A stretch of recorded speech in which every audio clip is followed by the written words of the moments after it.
Welcome to In Focus with Ejaz Haider. The situation in Afghanistan continues to evolve.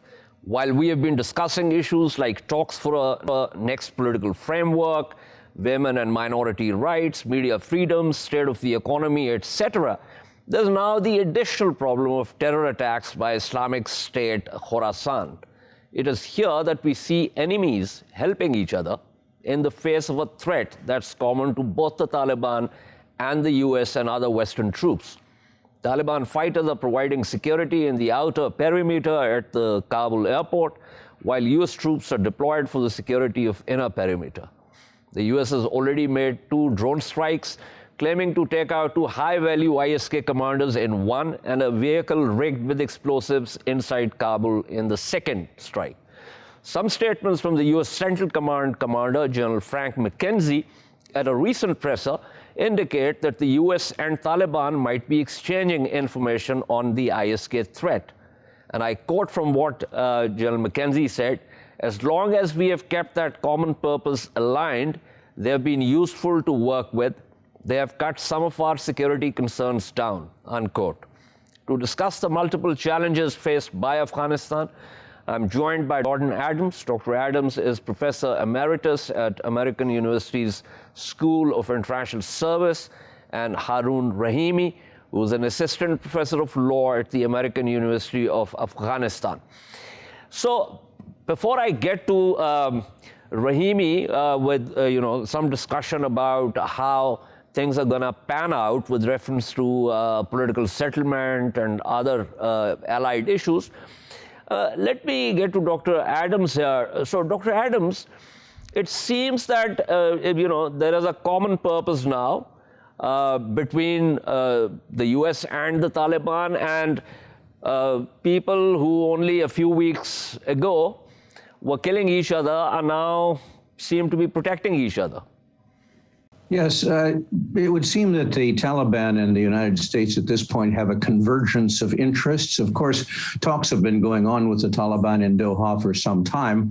So to a certain degree, the United States has been used to having conversations on the side with the Taliban. And the original Doha agreement in February of 1920 was negotiated between the 2 parties. But now the common interest that they share is security and order in Kabul. The Taliban have been enemies of ISIS-K for a long time. They will be adversaries internally in Afghanistan as the security situation goes forward. But the Taliban is very anxious to preserve some important equities vis-a-vis the outside world, principally financial. The United States holds more than $7 billion worth of assets of the Afghani National Bank. The United States funding has been crucial to the Afghani budget for years. Obviously, the United States supported the adversary force in Afghanistan to the Taliban. But the Taliban know that they will have a very difficult time internationally if they don't begin to have conversations that allow those funds to be unlocked and provide for diplomatic recognition from the various countries in the world. And we have seen demonstrated over the last few days increasing communications, not only between the United States and the Taliban, but the international community, more than 90 countries signing a declaration that the Taliban was prepared to continue to allow people to leave Afghanistan. And all of that suggests that there is shared interest here, despite the fact that the 2 parties have been adversaries for the last 20 years. Right. In fact, just to corroborate what you're saying, the U.S. National Security Advisor Jake Sullivan has actually said that past the withdrawal deadline, we'll still be able to get people out because we have an understanding with the Taliban. In fact, he used the word, they've given us some commitments. Interestingly, since I was quoting General McKenzie, he also said the U.S. forces and the Taliban had an arrangement in which, and I quote from what he said, "We also use the Taliban as a tool to protect us as much as possible." Now, given this, Dr. Adams, the idea of further cooperation in terms of counterterrorism, do you think that, if this threat continues to evolve, ISK and there are other sundry freelancers also that have loosely banded together under the ISK flag. Do you think that this could further, go forward in the future, or do you think that kind of arrangement could strain Taliban's own ideological cadres?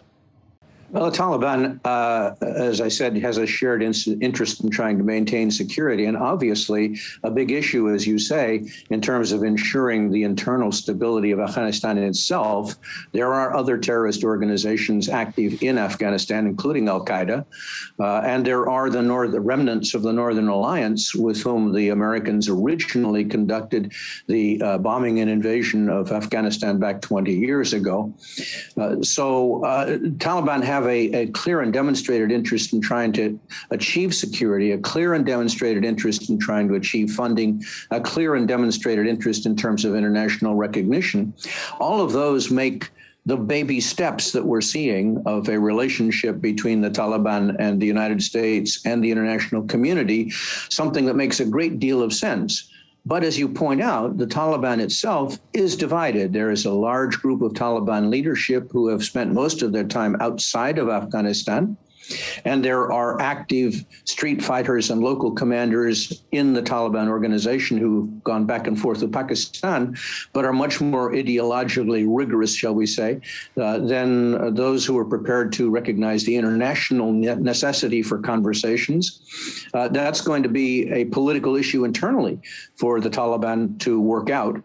But the bottom line here is right now there is a convergence of interests between the top of the Taliban organization and the international community, particularly the United States, in terms of easing the transition here.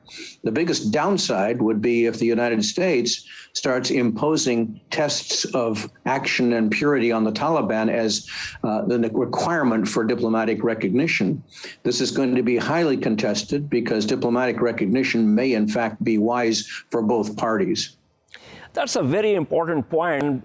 Frankly, I suspect that could happen. And the reason I have this sense has to do with the fact that the Biden administration has been bitterly criticized for lack of planning, the mess that got created, in terms of evacuations, and then to top it all, the killing of 13 U.S. service personnel, which obviously has been a really big loss after years of stay in Afghanistan. So, given that, what is your assessment? And I know I'm asking you to jump ahead of the curve, but given your expertise and experience, do you think that recognition could be delayed? The steps that you talk about, which in turn will put a lot of pressure on the Taliban politically in terms of their own, internal political dynamics. So how is that likely to pan out? Well, you're absolutely right, Waqar. The political pressure in the United States will be heavy on the president not to recognize the Taliban. And it will come from the Republican Party in most likelihood. And it's going to be a perilous step, shall we say, for President Biden to carry out such diplomatic recognition, given the death of American soldiers recently, given the accusations by the Republican Party that the Biden administration has botched the evacuation. I have a piece coming out in a journal called Responsible Statecraft today that is basically saying we should be a little bit forgiving. These things are extremely hard to organize on the fly. I had to organize them myself back in the 1990s when I worked in the White House. So it's not simple to do this. But the question of diplomatic recognition is very central. The United States has a history of applying litmus tests, moral, political, ethical litmus tests to countries that the United States recognized. It was not until the 20-teens that we recognized Cuba after nearly 60 years of no diplomatic relationships. We still don't have diplomatic relationships with Iran. For most countries, diplomatic relationships are not a reward. They're a necessary channel to get business done. Sadly, I do expect that American recognition of the Taliban will be delayed, and it will be delayed largely for political reasons here at home. Correct. That's what I thought. But stay with me, Dr. Adams. Let's get Haroon Rahimi in, who is not only an expert in legal affairs, especially Islamic law, but also as an Afghan intellectual, has been very close to, with the nose to the ground, frankly. Haroon Rahimi, I want to get your sense about this whole talks business going on. Now, the reason I ask this is that Hekmatyar, former President Karzai, Dr. Abdullah have created these transition council. But last week, I was talking to Ahmad Wali Masood. He was in Pakistan and he arrived in Paris, and I had him on my program. His take was that they do not consider these as talks because there is no framework as yet, and other stakeholders are not included in this. And he wasn't just referring to himself or his nephew Ahmad Masood, but he's talking about it broadly. Where do you think the situation is headed? Because even journalists in Kabul, I mean, I'm talking about Afghan journalists, do not really have any details about what exactly is being talked about. As you pointed out, Taliban have talking to everybody. There have been talk going on with resistance, the only part of the country that has been the holdout in Panjshir, mediated through the ulama, religious scholars, and tribal elders. They've held talks with the members of the previous regime and political class. There was talks going on in Pakistan with Ahmad Wali Masood and others who were there, aligned with them, arguably with the mediation of the Pakistani government. What all those mean and what are the kind of the focus of those talks? What Taliban say is that they are trying to form an inclusive government.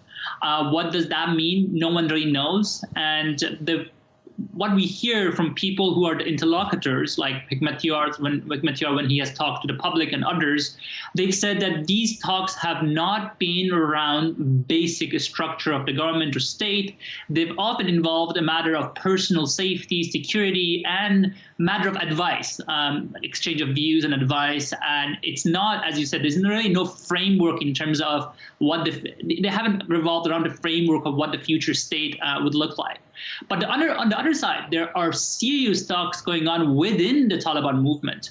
It is a diverse movement. They are in consolidation mode right now, trying to form a government that would be that would maintain the cohesion within the Taliban movement.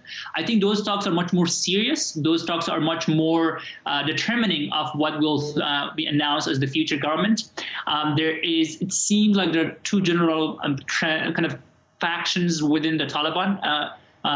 The one is the Haqqani network and the eastern part, kind of leaning of the group, southeast part of the group, and the other part would be the Helmandis and Kandaharis and the southern part. Obviously, those are kind of ways to articulate this. There's much more complexity, but it's just to illustrate that there serious talks may be happening inside the movement, not across the movement with the elements of opposition. This is a very important point, and just for the viewers, and we're going to talk about this further also. For purely operational purposes, Taliban have evolved as a policentric fighting force, though they've tried to, at a political level, try to create some kind of centrality, but there is this polycentrism which has to be kept in mind in terms of how they're going to move forward. But something else, Haroon Rahimi, which is very close to your heart, and I think it'll also be a matter of great interest for Dr. Adams. Last week, we talked about on this program, and I'm just going to quote from there, about the role of women and media freedoms. Now, this is what I had said then.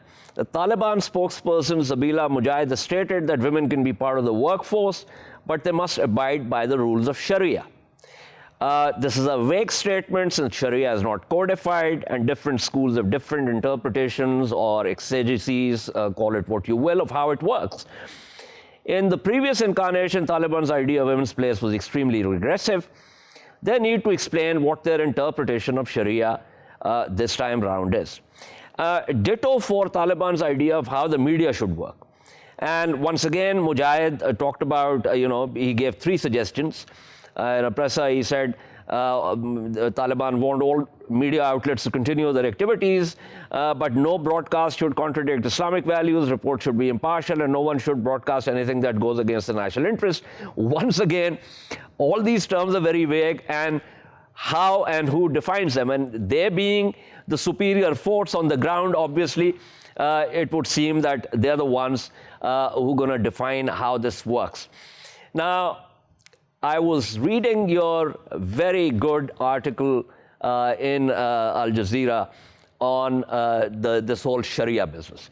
So give us a sense, and you have basically said that all of them, and you also differentiated between, this conflation of Sharia and fiqh and all that.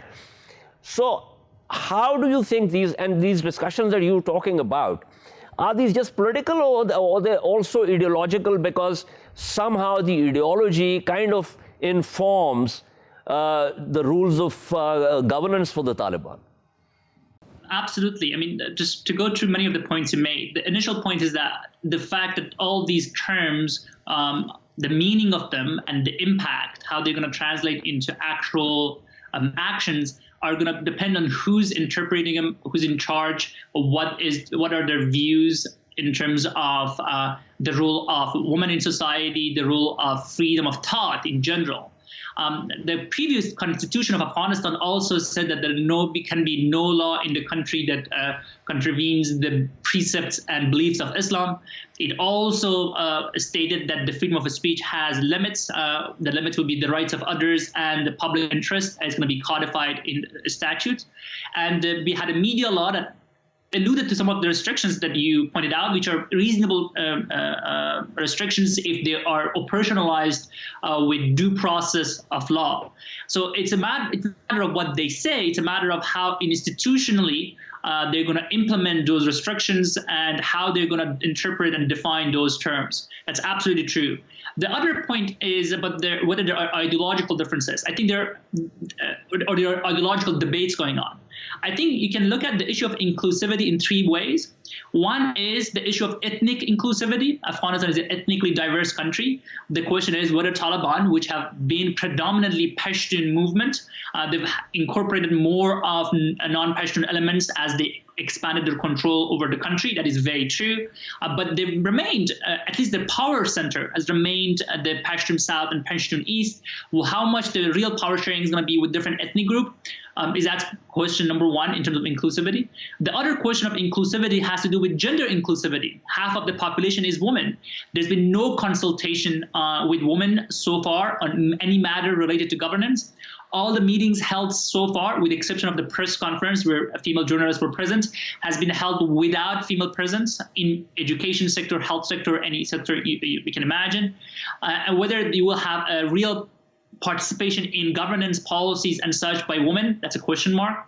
The third issue of inclusivity goes to this idea of ideological inclusivity, meaning whether people who have different ideas than Taliban with regard to the role of politics and Islam and so in society will be able to actually given a space to engage in political activities. It doesn't have to be inside the government, but whether they will be actually able to engage in political activities like communist. Afghanistan still has left-leaning elements that were part of the previous regime.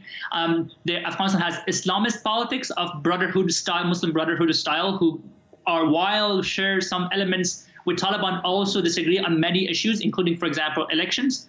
Afghanistan has a liberal kind of elements, constituency in the country who believe in many things that the Taliban vehemently oppose.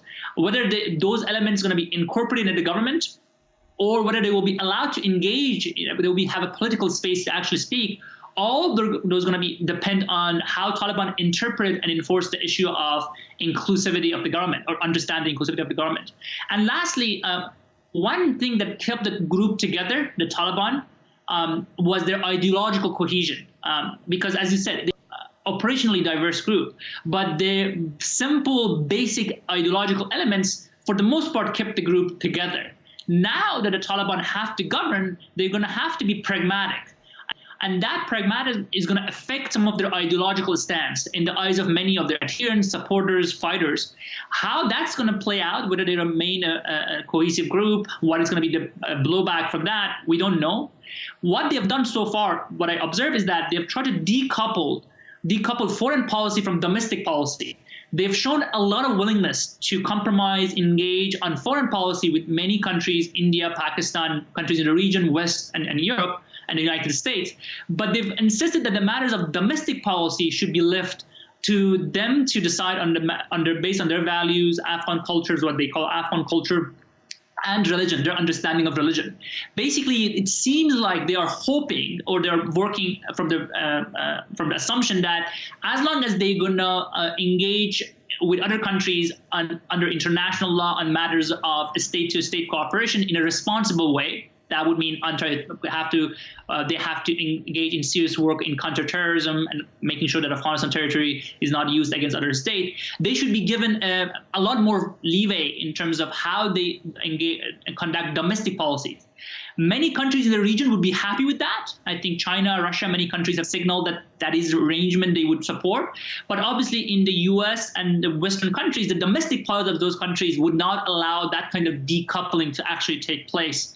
And I think that is going to be the way Taliban tried to push for this. And the issues of Gulf countries came out earlier. I think they are pitching that as to the Americans, because it was said that the U.S. has an ethical test when it recognizes countries. I think Taliban have been quick to point out that there are many countries like Saudi Arabia, Gulf countries, that have very restrictive policies, when it came to issues of women and media. Obviously, many of those countries are totalitarian and dictatorial. And the U.S. have recognized their authority within their borders to actually implement their policies while holding them accountable on the matters of foreign policy, forging partnerships, alignment, and such. And I think they are trying to pitch themselves as a kind of a next Gulf kind of style government in Afghanistan. Whether that going to fly in the U.S. because the U.S. has a special relationship with Afghanistan just because of the 20 years of investment, we're just going to have to remain and see. Okay. Since I have to wrap up, let me go back to Dr. Adams. So, Dr. Adams, do you think this decoupling is going to work, especially if, let's say, specifically speaking, if it satisfies the United States and its Western allies with reference to counterterrorism efforts? Would they, not really be concerned about some of the more sort of, non-liberal aspects, if you will, of the Afghan Taliban governance patterns? I would say from my own point of view, I would certainly hope that they could decouple it, but it's going to be very hard to do domestically, politically in the United States. Secretary of State Anthony Blinken made it clear yesterday to the national media here in the United States that there were basically three tests that would be applied to how relationships with the Taliban would develop. One was being continually willing to allow people to leave who had permissions from other countries and institutions to come to other countries. One was, as the previous panelist was saying, having a more inclusive government. One was continuing to respect commitments that the Taliban has already made in the Doha Agreement to prevent the imposition, the placement in Afghanistan of terrorist forces that might be wanting to attack Americans or other Western countries. Blinken did not noticeably mention in his list of litmus tests internal governance, women's rights, education, the various enormous gains that have been made by women and younger people in Afghanistan that have been crucial part of the discussion of what the accomplishments have been, if any, of the American occupation of Afghanistan. But these issues are going to cut very deeply internally amongst the Taliban. That is to say, how much leeway will be given, where the impact may differ between urban and rural areas, how much of an ideological or religious test will be put in terms of the participation of women in governments, in business, and in other activities. in Afghan society. So we're really going to have to see how this plays out. And it's both uncertainty on the American side and uncertainty on the Taliban side about where these internal social and political commitments are going to be made and how they are going to be enforced evenly throughout Afghanistan under Taliban rule. So as I said before, I think the question of American recognition is somewhat in doubt, and the previous speaker is certainly right that the United States is totally capable of hypocrisy here, dealing with regimes like the Saudi regime, which still has not fully endorsed the participation of women in economic and political and social life. But we do it for interest reasons. So the question that's going to balance in Washington, is it in American interests to recognize and do business with the Taliban, despite the fact that the achievements and progress made by women and young people in Afghanistan that may not be completely supported by the Taliban regime. We're just going to have to see how that plays out. Absolutely. And this point that even the Taliban are not particularly clear at this point in time. And I think as Rahimi also mentioned, there are debates going on within their cadres. But thank you so much, Dr. Gordon Adams. Thank you. Special thanks to Haroon Rahimi for his insights. We shall take a short break and return to discuss the role Iraq is playing in resolving disputes in the greater Middle East. Stay with us.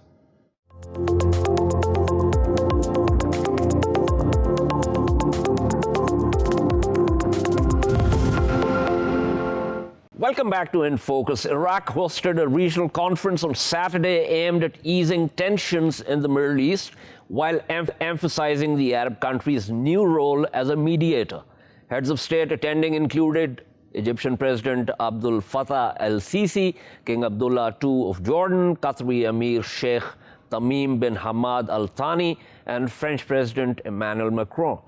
Kuwait and the United Arab Emirates sent their heads of government, and Turkey, its foreign minister, also attending with the foreign ministers of Iran and Saudi Arabia, whose rivalry is often played out in Iraq and other countries, including Yemen and Lebanon. There was no indication of any direct meetings between Iran and Saudi Arabia, but Iraq said talks between the two countries, which began in April, were continuing. France co-organized the meeting, which discussed regional water crisis, the war in Yemen, and the severe economic and political situation in Lebanon that has brought the country to the point of collapse. Observers say the meeting was a chance for Iraq's Prime Minister Mustafa al-Kadhimi to showcase his recent efforts to portray Iraq as a neutral mediator in the region's crises and re-engage with the world after decades of conflict. To discuss this further, joined by Van Megadician. Van is a journalist based in Paris, Mohammad Hussain, Iraq and Kurdistan-based journalist and researcher, and Dr. James Devine, Associate Professor, Department of Politics and International Relations at Mount Ellison University. Let me begin with Mohammad Hussain here. Mohammad Hussain, Kadhimi is trying to be a unifying force. But given the task at hand, given the various fault lines in the Middle East, it's going to be one hell of a job to do. It is indeed a very big deal and very tough task that Prime Minister Kazemi has started to play such a role. But don't forget, this is extremely important for Iraq to start and initiate such a cooperation. The Iraqi government desperately needs such a cooperation or such an effort to diffuse tension in the region in order to deal with the rising water crisis and water shortage crisis in the region, and to deal with the other security and political issues which are still outstanding with the neighboring countries. So all the neighboring countries that are invited to the conference, even including the other regional powers like France, Egypt, Qatar, and Emirates, they are very important somehow trade partners with Iraq, or they are very important alliance in the Iraq's fight against terror and the terror organization like ISIS. So it is very important to have a line of cooperation with all these regional and international alliances and trade partners. So as you said, in terms of handling the water crisis in Iraq, we cannot do anything without cooperation with Iranians and Turkish side. The same would be true for like having like diversifying the oil export streams. We need to work with the Jordanians and Saudians and sometimes even Kuwaiti's leadership. Therefore, it is very important for Iraq to have such a line of cooperation and connection with all those countries, while we still need to work with them to find out how to hammer out a deal that can bring those regional rivals such as Saudi Arabia and Iran on the same table.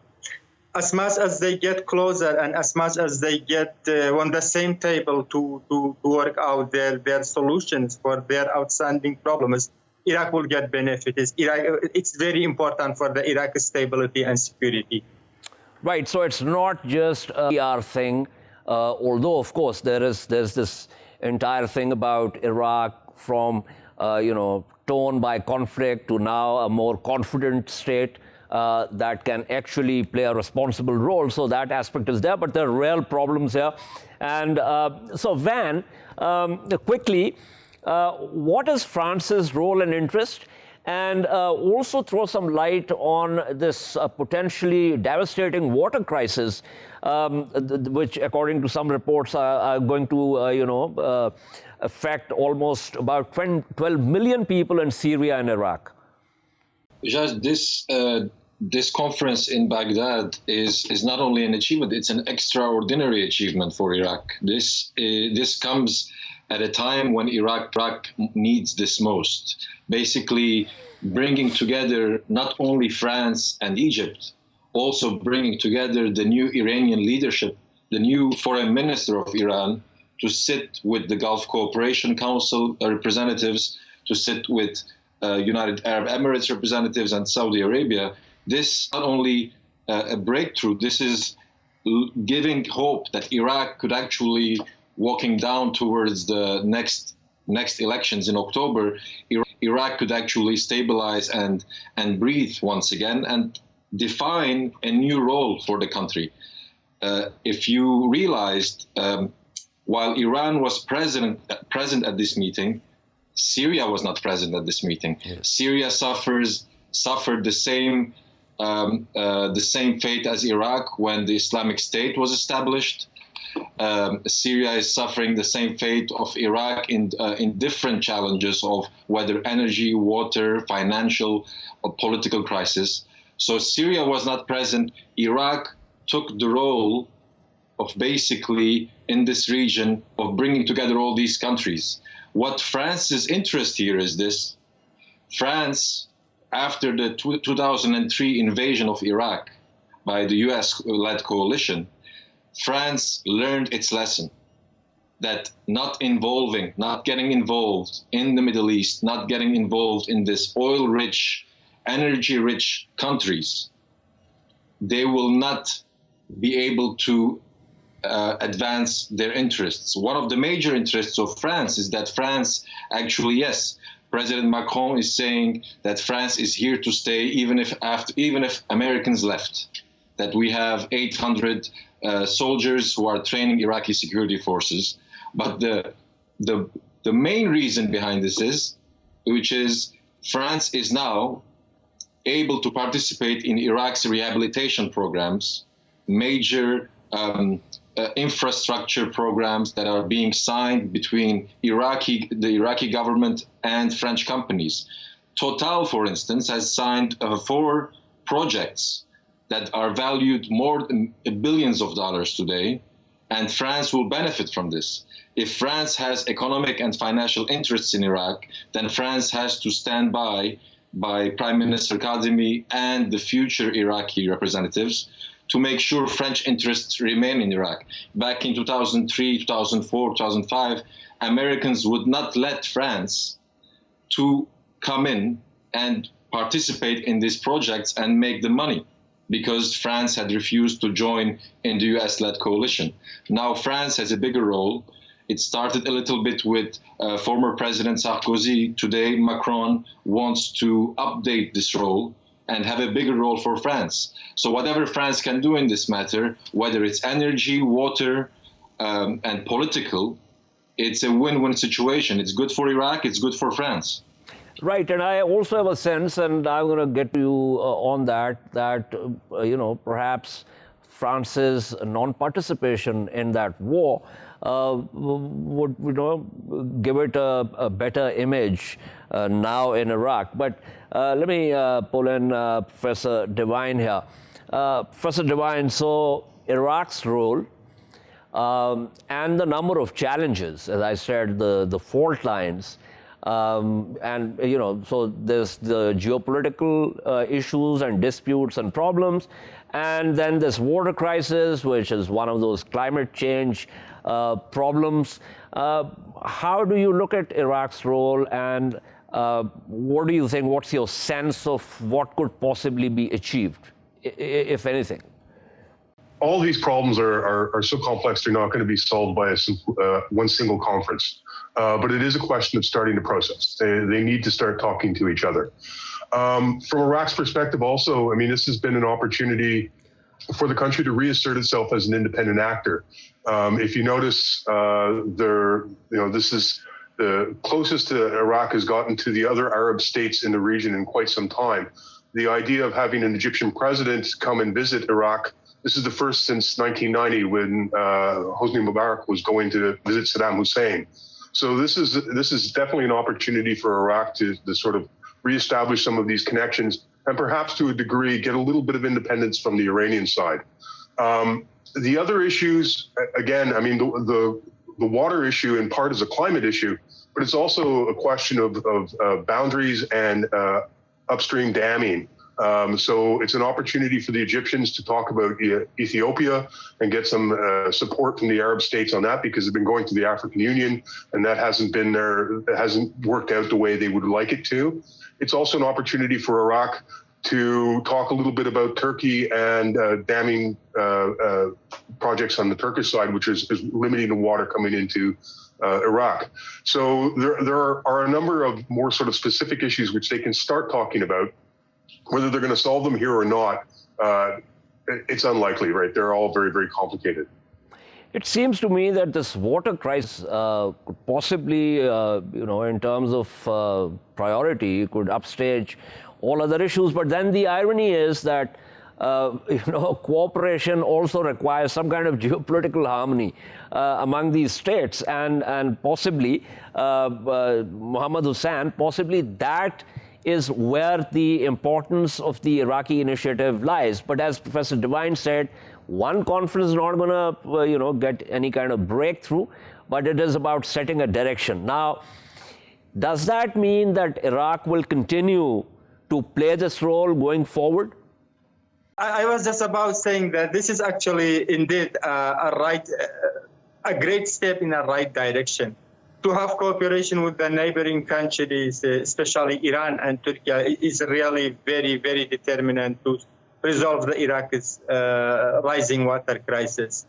To deal to have a great cooperation with Jordan, Saudi Arabia, and Kuwait is really important. To have a very productive trade partnership with these neighboring countries and opening free market zones in the borders with all those countries is going to help creating a lot of jobs that Iraq and Iraqi governments now and will in future desperately need it.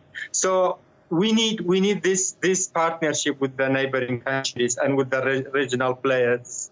As your guest from Paris said, France is about starting some major investment in the Iraq's oil fields in Basra, which is account for almost about $5 billion US. This is very great for the Iraq's oil industry and for setting and establishing some environmentally friendly measures on the gas capturing industry in the region, just to get rid of the flaring, the associated gas in the oil products. All these projects, including the project of building Nainawa Airport, It's going to help Iraq's economy. It's going to help Iraqi government to create jobs. It's going to help. So it's basically a win-win situation for Iraq and France. I'm just going to fast-pace this because I'm running out of time also. A little bit about Lebanon. Obviously, France is also deeply interested in what happens in Lebanon. And, Lebanon was not represented because there's no functional government. So just walk us through what's going on there and how and what Iraq's interest in Lebanon possibly is. Iraq has voiced a readiness to help Lebanon. It's a fuel shortage. There's only the question about whether Lebanon wants to become a functioning state or not. So far, all we've seen is that Lebanon has become a failed state, and the political leaders, the three political leaders of the country have decided that it should remain so. So basically, whether President Macron or other leaders around the world are interested in helping Lebanon, all we get is Zoom conferences on Zoom. We don't get the conferences the likes of which we saw in Baghdad. We see only Zoom conferences these days. Our president is of dying age, unfortunately. We don't have a prime minister with a government.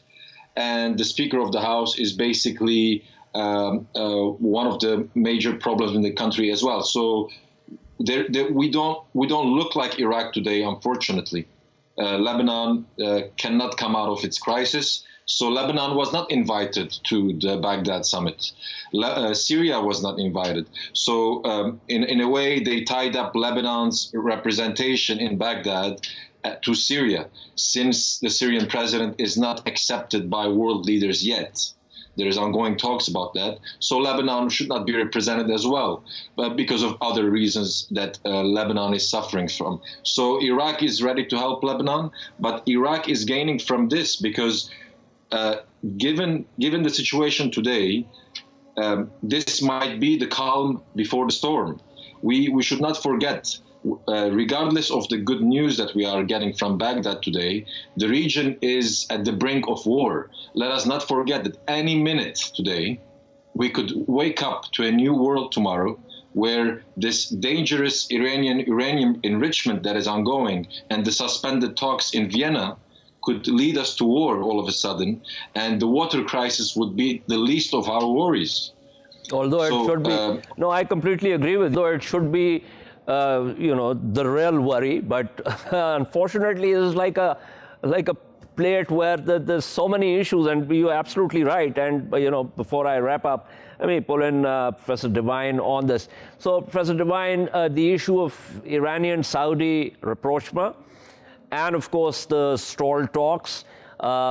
Basically, the Iranian Supreme Leader Ali Khamenei a couple of days ago, it's clearly said that the Biden administration is basically wanting the same as the Trump administration, except using a different language, and indicating that that's not something that the Iranians are going to accept.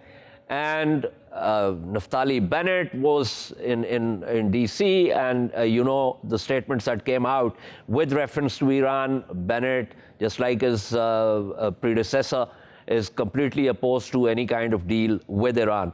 So give me a sense of where do you think that is headed?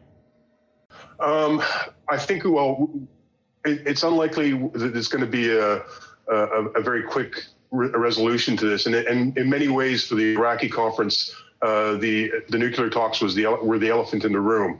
The Iranians quite clearly said that was their most important issue right now, not what was happening in Iraq. The new government under Raisi has in many ways taken the same position as that of Rouhani, saying that they want to have a deal and that they want to get sanctions lifted from the country. But at the same time, they've said their approach is going to change and that they're going to have a much more sort of assertive foreign policy. And in fact, one foreign minister, a spokesman, used the word compel, saying that Iran was going to have to compel the United States to accept its interests, which suggests that they're going to take a much more assertive tone in all of this. And that doesn't bode well. because right now, not only are the Americans the Biden government negotiating with the Iranians, it has to negotiate on the home front. And to the extent that Iran is more assertive, it makes it more difficult for the Biden government to make any concessions. So it's not off. I don't think it's off to a good start, but we're going to have to wait and see, because as always, there's a lot of posturing going on. So you see posturing, and part of the discussions with the Israelis and the comments about alternative means and other tracks, which the Americans are veiled hints that the Americans might use force. This again, also at this point in the negotiations, I would take more as posturing than anything else. We'll have to see when they sit down and start talking. Right.